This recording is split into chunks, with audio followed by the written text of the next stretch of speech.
about velocity. Love it. Okay. Looks like most people have got it. Let's go ahead and take a look then. We're doing 18 RPMs to radians per second. So we have 18 rotations per minute. We're just unit converting here, so we want 1 minute over 60 seconds. So that minutes cancel. And then we have 1 rotation on the bottom because we want rotations to cancel. And then that would be 2 pi radians makes up a rotation. So we should end up with 36 pi over 60, which 36 times pi divided by 60 gives us 1.885 radians per second. There we go. Okay, so if that's what you got for your answer, nice job. If you got something else, see if we can figure out where things went wrong. Did we accidentally flip the minutes and seconds? Did we forget that it's 2 pi for a whole rotation? Things like that. Pretty much all of these that we do right now are going to be kind of in the realm of unit conversions. Okay, so moving on to what we're going to be talking about today. More linear and angular velocity. So we want to be able to solve application problems, particularly with linear and angular velocity. So today's assignment is going to be in the form of a worksheet that I'll post in a little bit because there's not really a great IXL that goes with this. And we're probably all a little bit tired of IXL at this point in the week since we've had, I think, 5 or 6 IXL sections so far. So anyway, go ahead and grab notes. We'll get started here. One thing I did want to bring up, this is where we're going to go back to that sheet in Google Classroom. This is where I'm going to be taking our examples for notes for today. So we're going to be starting with this one, the Ferris wheel problem, with these wonderful punny names. Dan Druff and Ella Funt are riding on a Ferris wheel. Dan observes that it takes 20 seconds to make a complete revolution. Their seat is 25 feet from the axle of the wheel. What is their angular velocity in revolutions per minute? What about degrees or radians per minute? And then we want to know what is the linear velocity. So that's where we're starting today. Let me get something going here so I can write on it. Let me zoom this thing.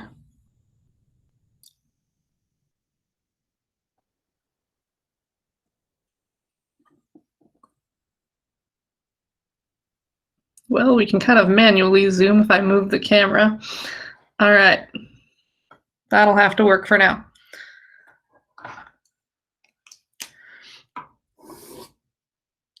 Come on, pen, you can do this. So 4.2 linear and angular velocity.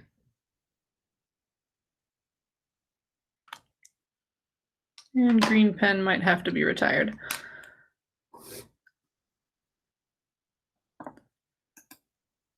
Okay.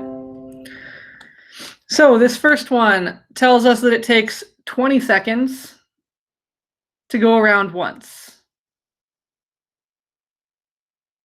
So let's just kind of start collecting information for this first example. So we know 20 seconds is 1 revolution, and that's a little bit fuzzy. Let's see if we can fix that. Maybe. Maybe not. Okay. Well, hopefully that's good enough. All right.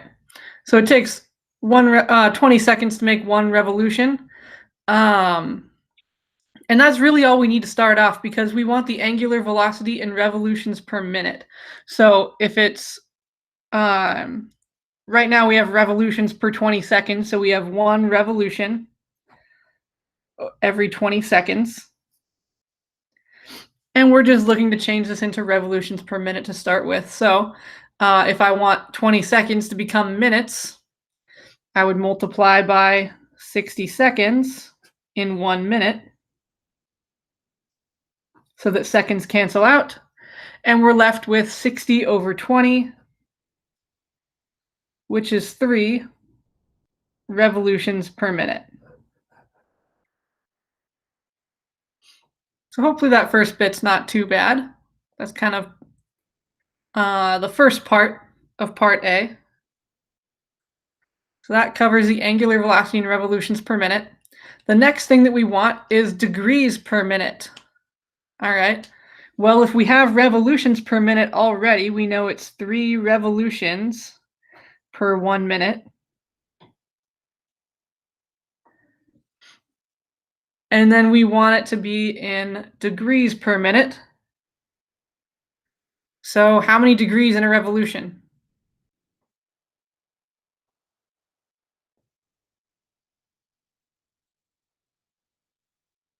360.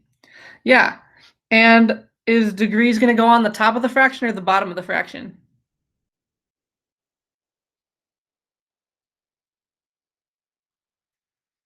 Top. Yeah, because we're trying to get degrees and we want to cancel out revolutions.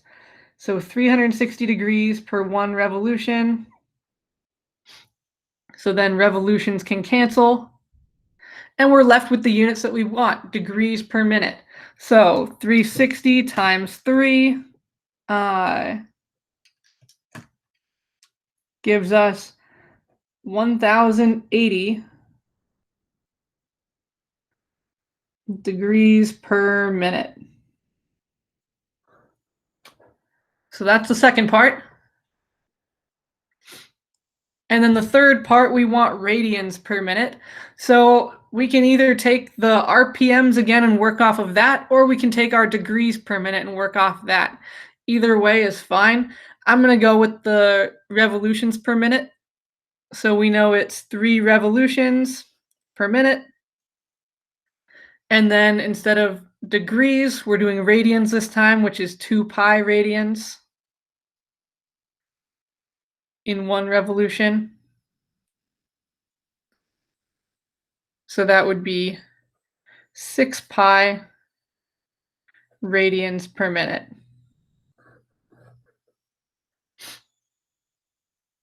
Okay, so this was all kind of part A of that first question, where we cover just the angular velocity, converting it with all 3 of those different types of units that we could see angular velocity represented.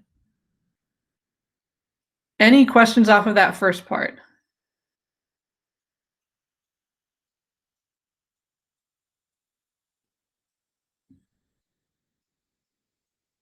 Okay.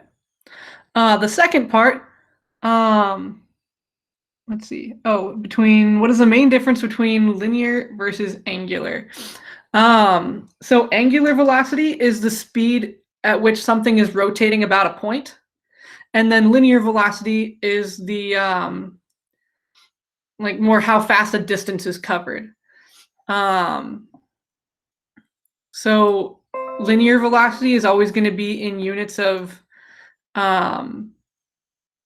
distance per time, whereas angular velocity is going to be some kind of angle or rotation unit per time.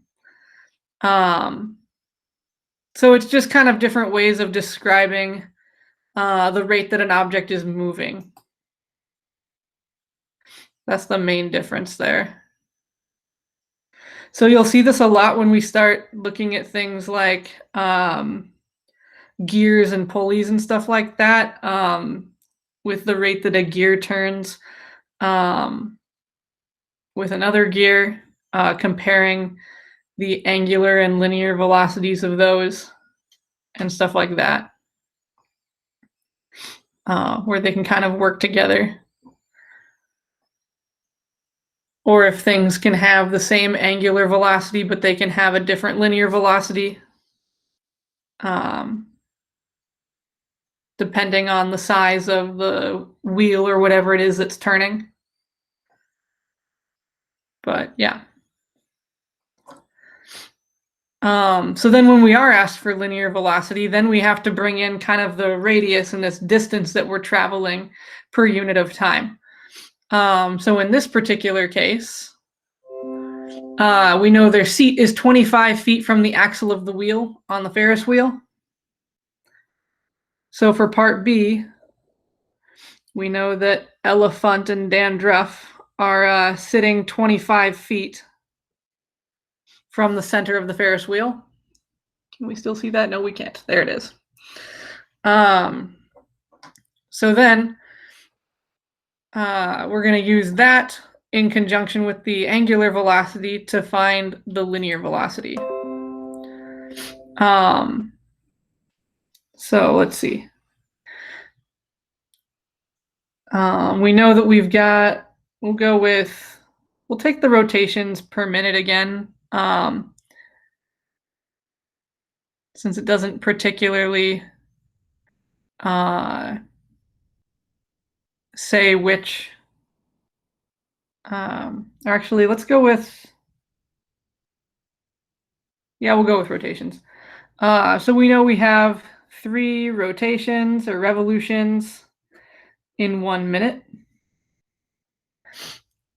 And it doesn't give us a particular ask for linear velocity on units, but we know it's, so the most convenient units for us is probably going to be feet per minute because we know the radius in feet. So really all we need to change is revolutions to feet. So in 1 revolution, we would complete a full circumference of the circle. So circumference is 2 pi times the radius, and the radius in this case is 25.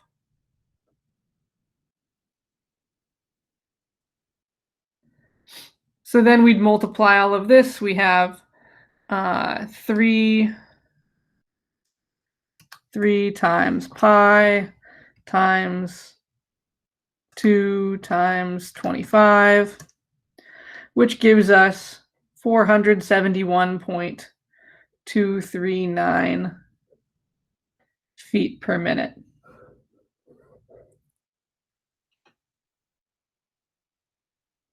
All right. So this is usually going to be the easiest. Revolutions per minute is probably going to typically be the easiest to convert that to the linear velocity, just since we can easily think of what a revolution is going to look like in terms of our circumference, because 1 revolution will always be 1 circumference worth. But yeah, so that's kind of the main idea for that one.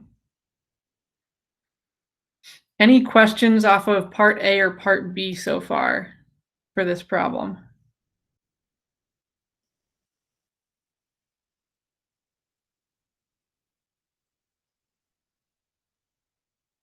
Okay.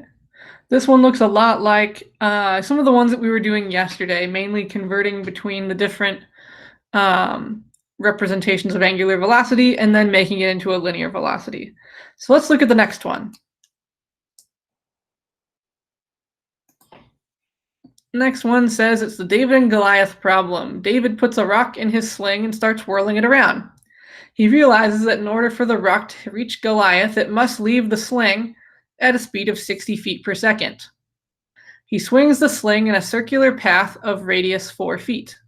What must the angular velocity be in order for David to reach his objective? All right. We've got a lot of information going on here. So the first bit,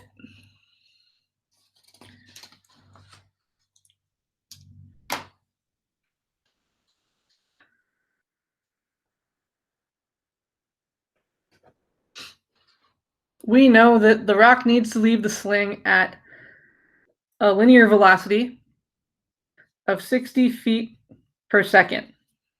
We know this is a linear velocity because it's in feet per second, which is a unit of distance. So anytime we're talking units of distance per units of time, that's linear velocity. And then it says he swings the sling in a circular path where the radius is 4 feet. So if this is like David's head here in the middle, we're slinging it with a radius of 4 feet. And we want it to have a linear velocity of 60 feet per second. And then the question asks us, what must the angular velocity be in order for David to achieve his objective? And again, on this one, it doesn't give us a preferred unit for our angular velocity. So in this case, I'm okay with anything in terms of angular velocity. So it could be rotations per minute, it could be radians per minute or per second. Either way, if it's not specified, you kind of get to choose your units. So let's see. So from here, we know we've got 60 feet per second. And we want to end up with either revolutions per second or radians per second, something like that. I'm going to go with radians per second.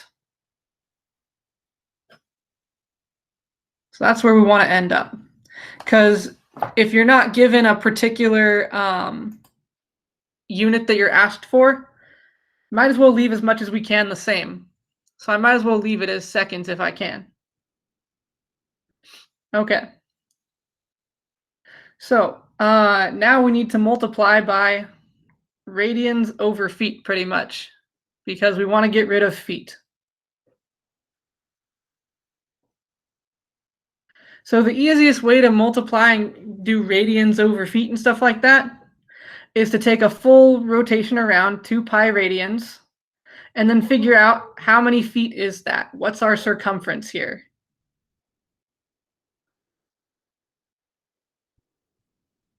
Because we know 1 full circumference is going to equal 2 pi radians worth of rotating.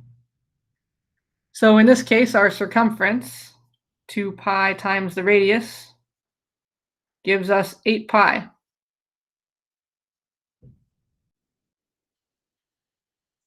And we can still see it, yes. Okay, so then the convenient thing that happens here is that the pi's cancel out. So we get, let's see, 60 times 2, should have written this further over, is 120. 8 times 1 is 8 radians per second. And this does divide evenly. You get 15 radians per second. So that is how fast David would have to twirl his sling in order for the velocity to be 60 feet per second and have the rock reach Goliath. Okay.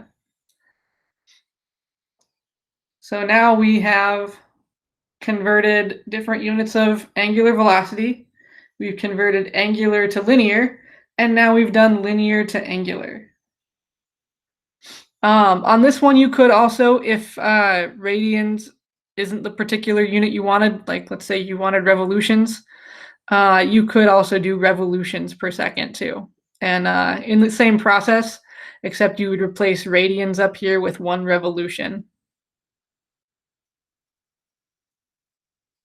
Okay. So looking at this one, are there any numbers that we're not sure where they came from? Things we're not sure why we did them or how they happened?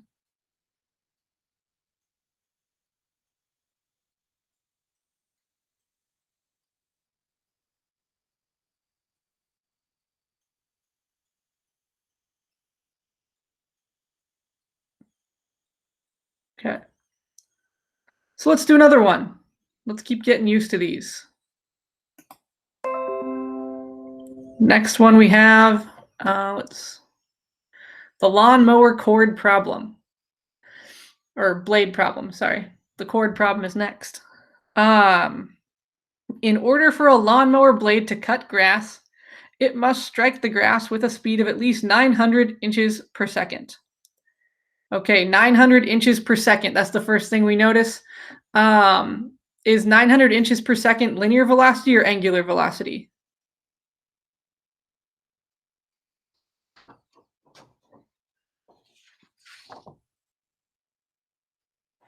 Linear, exactly.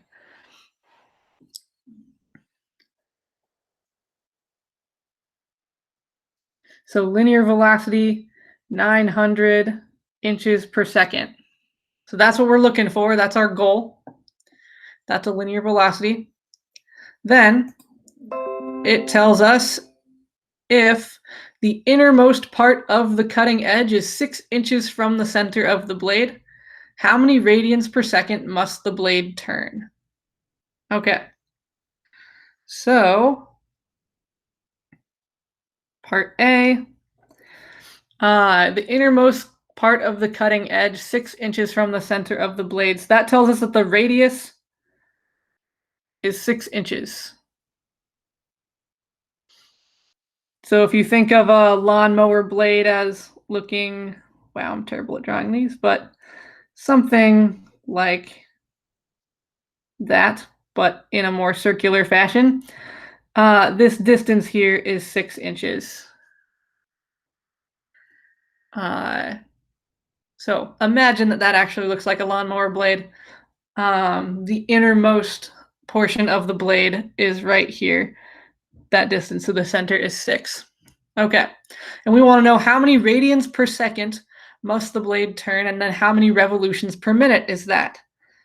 All right, so this time we are specified what kind of units we want. We want radians per second, and we have inches per second currently. So this is going to work just like the last one, where we're looking for radians per second. So actually, for this one, I'm going to have you guys give it a try. We know our radius is 6 inches. We know inches per second. Go ahead and convert that into radians per second. Once you think you've got it, type "got it" in the chat. And if you need to, you can follow example 2 as a guide of what to do.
There's a hint if you need it.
And then if you're looking to check it, we should get 150 radians per second. So if that's what you got, you are correct.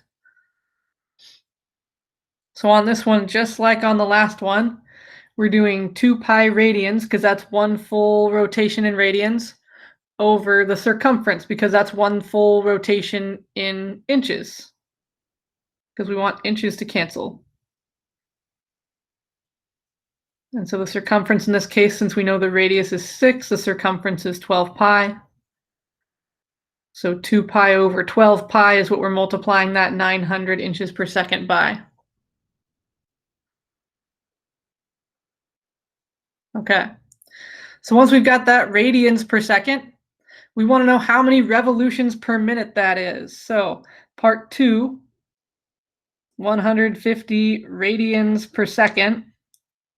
We want to turn that into, we're going to need to multiply by 2 things to change 2 different units. We want that to be revolutions per minute when we're done.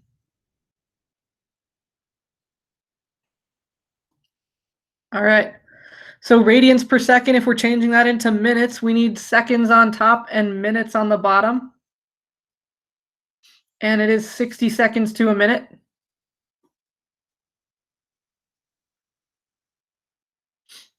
Then we don't want radians anymore. Now we want revolutions. How many radians is in a revolution?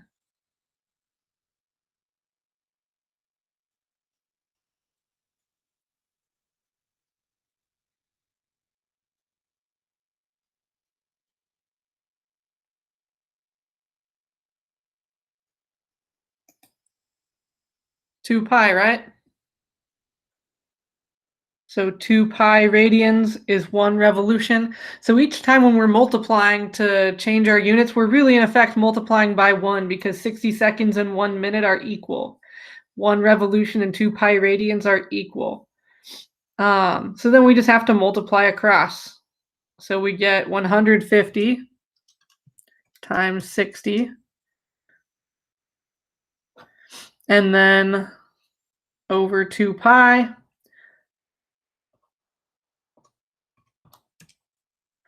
We get 1,432.394 RPM if we round that. Okay, so that's all of part A. So what we did was we took the linear velocity and found the angular velocity, and then we took the angular velocity and just changed the units around. So when we look at that one, are there any numbers we don't know where they came from? Any steps we're not sure why they happened? Anything we want to go back to and talk through again?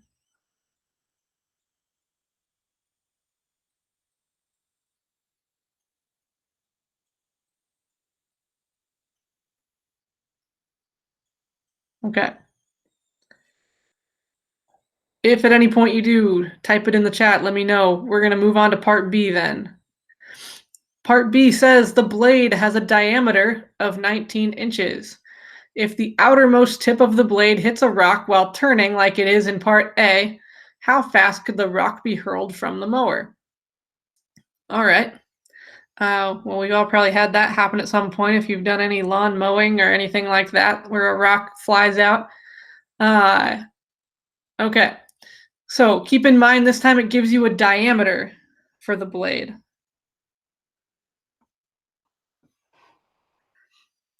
Diameter is 19 inches, and it's turning the way it is in part A. So it's still having this kind of an angular velocity of 150 radians per second.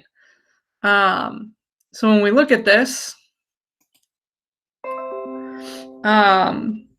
we know that we're trying to change this into a linear velocity. Or yeah, because we want to know how fast is the rock going to be traveling once it gets hurled away. So in this case, we're looking for inches per second. That's what we want at the end. So we're going to take this old rate 150 radians per second. and we want to turn it into inches per second given this new diameter. So if the diameter is 19 inches, then the circumference is pi times diameter, which is just 19 pi. So that's going to help us out. A lot of times when you're given a radius or a diameter, it's helpful right away to calculate the circumference, since that's what you're typically going to be using that for. Okay, so we know it's radians per second. We want it to be inches per second because we want linear velocity. So we can leave the seconds alone, but we need to change radians to inches. So radians is going to go on the bottom because we want it to cancel. Inches is going to go on the top because we want to keep inches.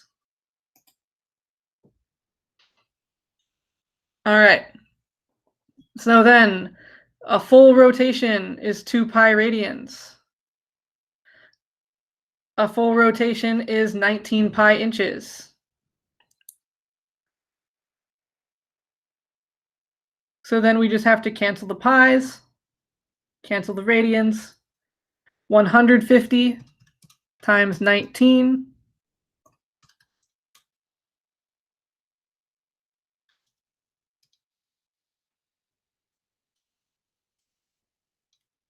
Zero on my calculator sticking. All right.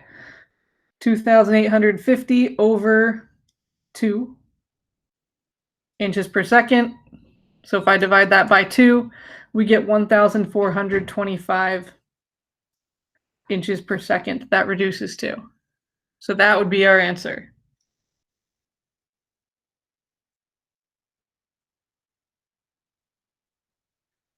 Okay. Any questions on that one?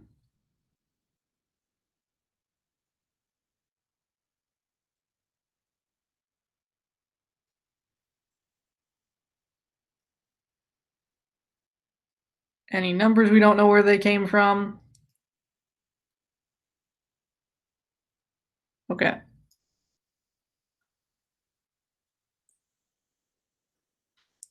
We'll do one more example for today, and then maybe Monday or something we'll open with the train problem. We're going to do the lawnmower cord problem.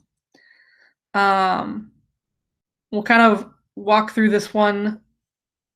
Let's see, how much different is this one? Pulley must turn radius of 0.2 feet. Okay, this is very similar to the original lawnmower problem. This is just a lawnmower cord problem now.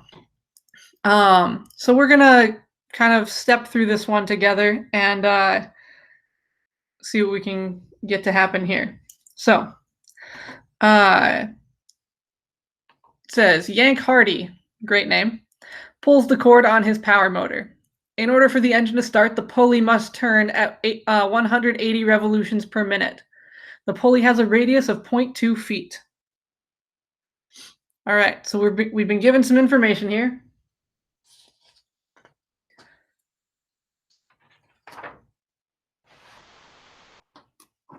Where's the end of the paper? Here we go.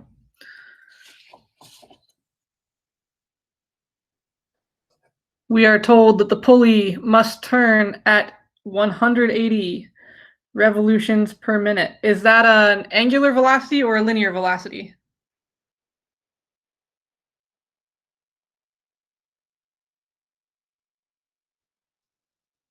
What do we think?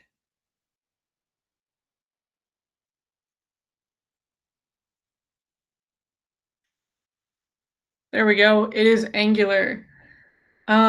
So if this is an angular velocity, and then we're told that the pulley has a radius of 0.2 feet, we want to know, first, how many radians per second must the pulley turn?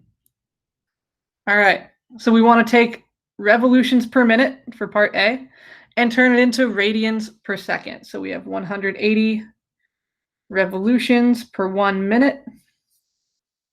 So do we need to change just one of these units or both of them?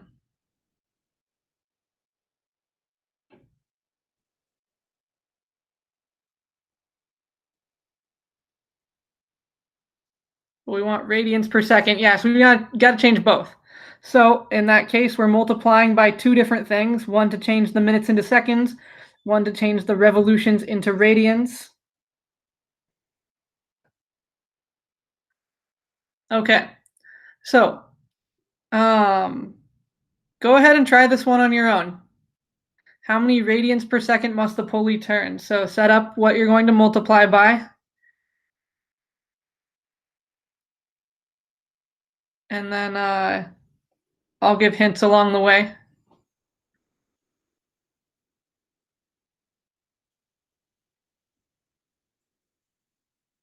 And if you're really fast and you think you've got it, type "got it" in the chat.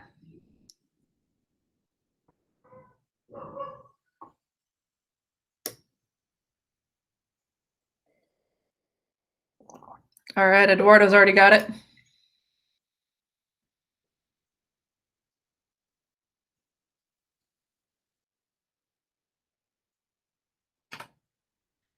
Natalie's got it. Labrielle's got it. If you started off with a minute over 60 seconds, that's a good starting point. Jasmine's got it.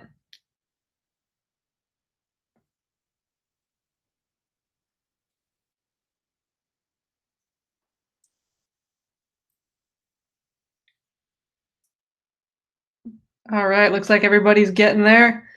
Okay, and then you want to multiply by 2 pi radians over 1 revolution. For someone who has it, what'd you get?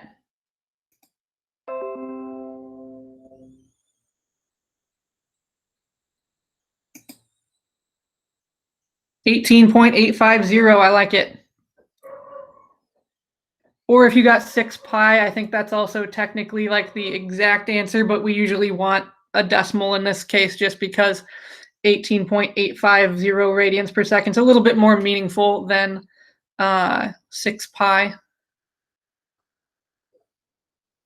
All right, so there's our radians per second. The next one, how fast must Yank pull the cord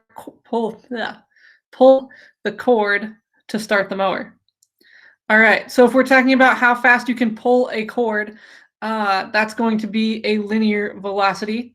So we want to take this angular velocity that we have and incorporate the radius of our wheel or pulley thingamajig to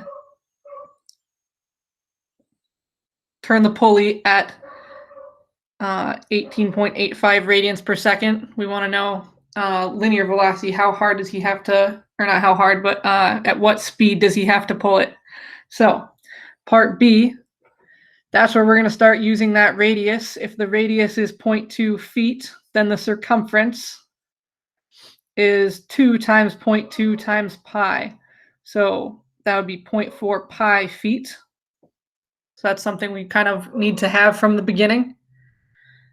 And then we have 18.85 radians per second. And now we want feet per second instead.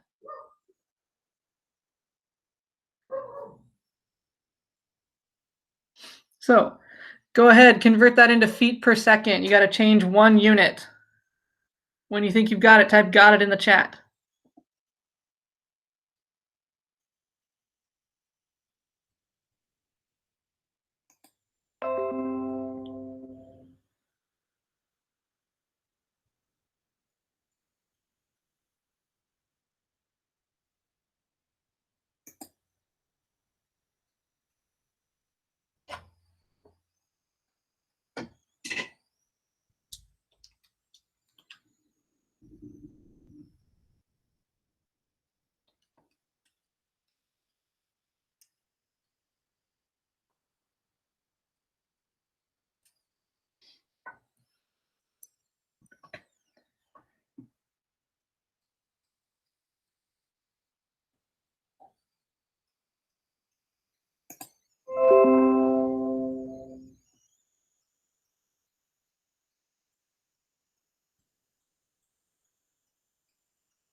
All right, a couple people got it.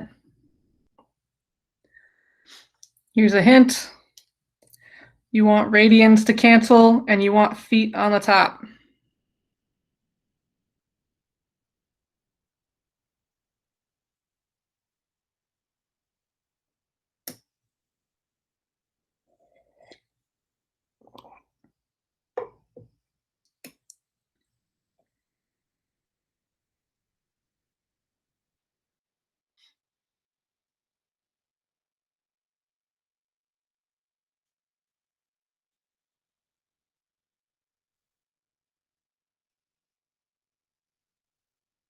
All right, so if we've got 2 pi radians, that's a full rotation.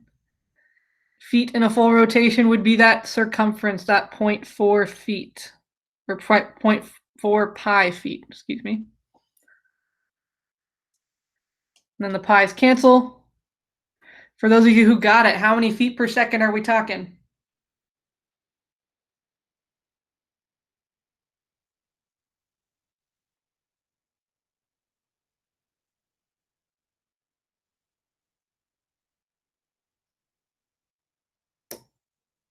.77. Awesome. That's what I got too. 3.77 feet per second. Okay. So, and then the last part is kind of nice because it doesn't require any work. It says, when Yank pulls this hard, what is the angular velocity of the center of the pulley?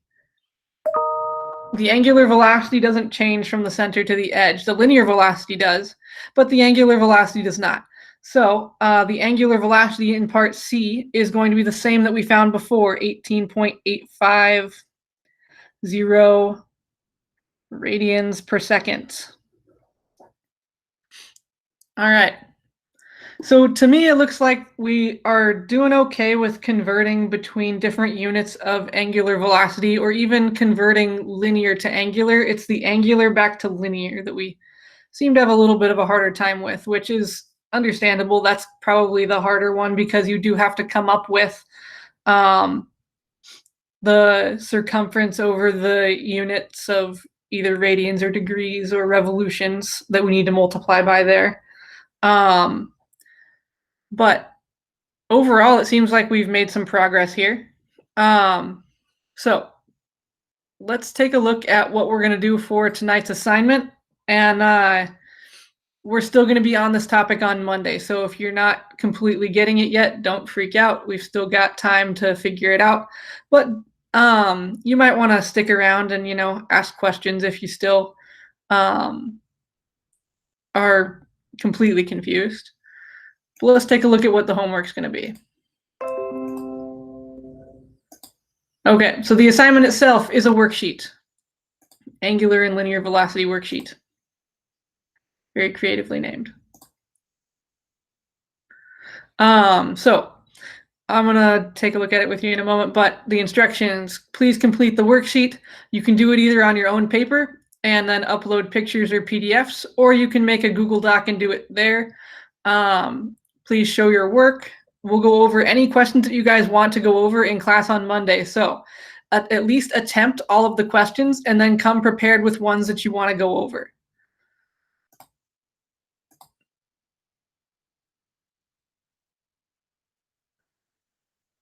Okay.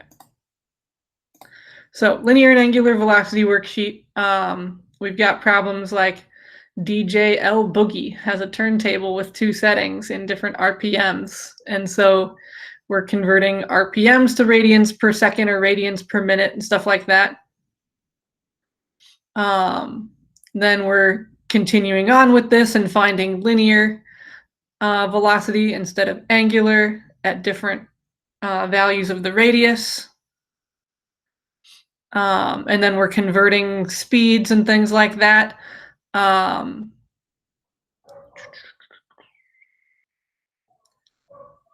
okay. So there are 10 total questions. Do your best on those. If you have questions, save them for Monday class, or you can, if you have questions right off the bat, you can stick around right now and ask. And then I'll also post an exit ticket.